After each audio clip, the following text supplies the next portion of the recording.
Peace Report. I'm Amy Goodman with Anjali Kamat. We're in New Orleans, Louisiana, here to cover BP and the geyser that continues to gush from the bottom of the sea. But because of events in the Middle East, we have switched gears today to cover what happened, the Israeli commando attack on the Free Gaza Freedom Flotilla. We're joined by a number of guests, but we're going to begin in New York with Adam Shapiro.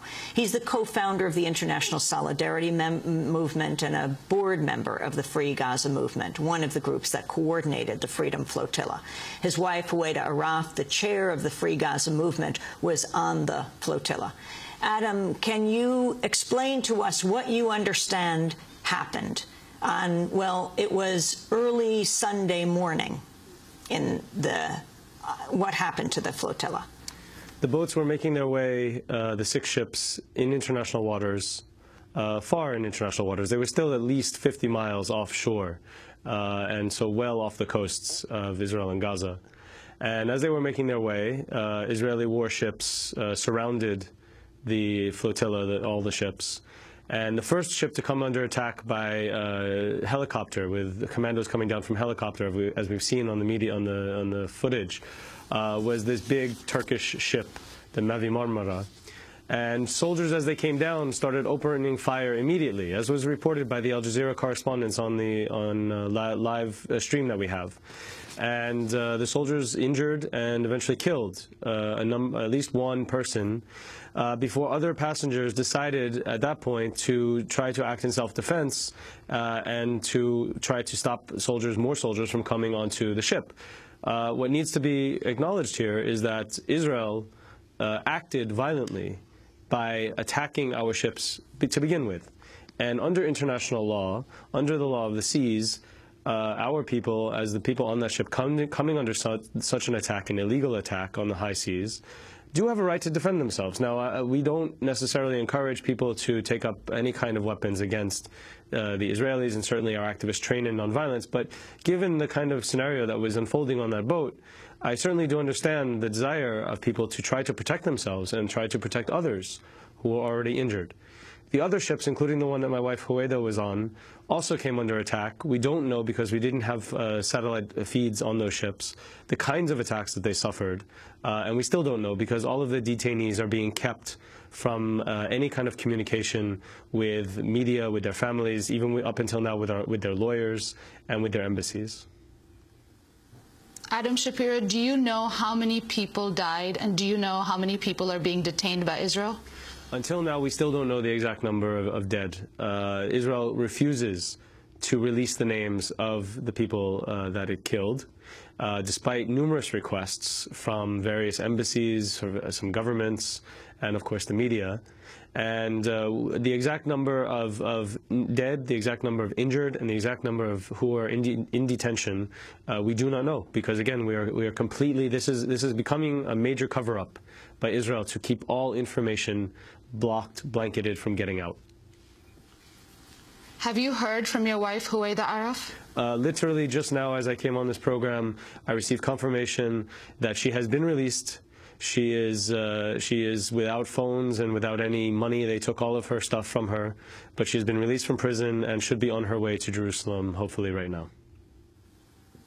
I'd like to go to Israel and the West Bank. I want to see right now if Amira Haas is on the line. She is the reporter for Haaretz. Amira, we wanted to get the response to what has taken place in Israel and the occupied territories, and what you understand, because this is the big issue right now, that the Israeli government has spoken out about what has happened, but very few people understand, actually, outside of what the Israeli government has said, what took place on these ships. Certainly in the United States, the news media is quoting the Israeli government, the prime minister, various military spokespeople. But since hundreds of people have been detained, and we don't know the names of the dead or the injured, we are not hearing any other part of the story. Exactly, Amy. The details cannot be told yet because we don't, other than the soldiers and a few people who return to their homes in Turkey mostly or in Greece, we don't have details yet because we depend only on the official versions of the Israeli army and the Israeli government. I'm here in Ramallah, and so I don't know. I only follow on the news or what my friends tell me in Israel. On the one hand, there have been quite a few demonstrations, as I understand, against the attack and against the decision to stop the flotilla. There is a strike in Palestinian communities in Israel proper. There is a strike in Gaza, I think, but also in the West Bank, at least declared a strike, and 3 days of mourning.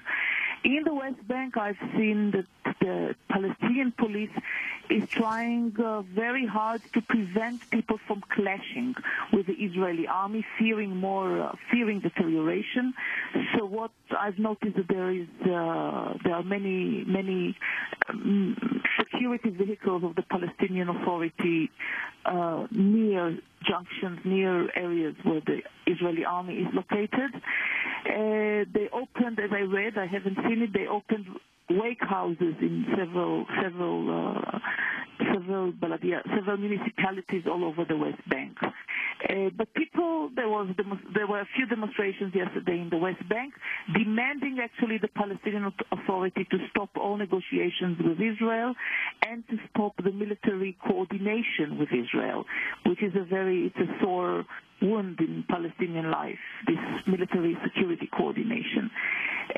So far, as I understand, the PA, of course, is condemned, but is not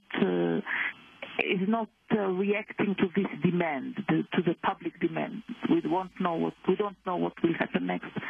But I think that beyond those details, what's becoming clearer and clearer, and I think that also to many Israelis, is that who is really under blockade is not Gaza and not the Palestinians, but Israel, under a self-imposed blockade. Because they think that they could continue violate not only international law or concepts, but also common sense. It's all reacting against the common sense of every normal person in this world. You know, like if you think about Noam Chomsky not allowed to enter the country. So this is the main thing which I see from the very beginning: the decision to not allow this